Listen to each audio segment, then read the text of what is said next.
साहेब येत आहेत ना.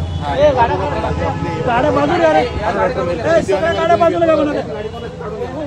गाडी बाजूला.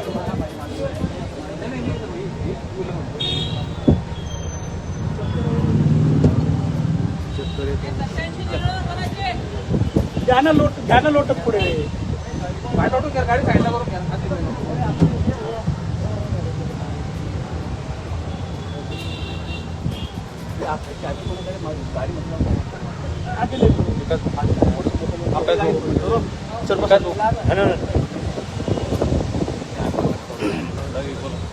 जय जवान जय किसान.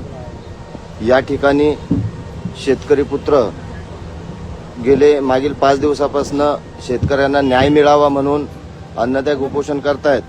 आज त्यांच्या उपोषणाचा 5वा दिवस असून त्यांची प्रकृती अधिक गंभीर झालेली आहे.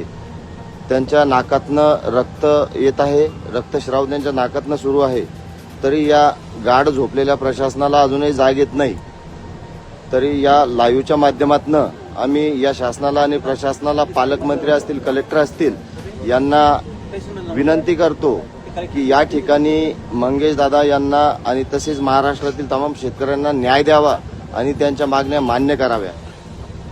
तसेच सर्व शेतकरी बांधवांनी अशा लढवय्या तरुणाच्या पाठीशी खंबीरपणे उभं राहावं आणि या मुजोर शासनाला, प्रशासनाला गुडघ्यावर टेकवण्याचं काम करावं.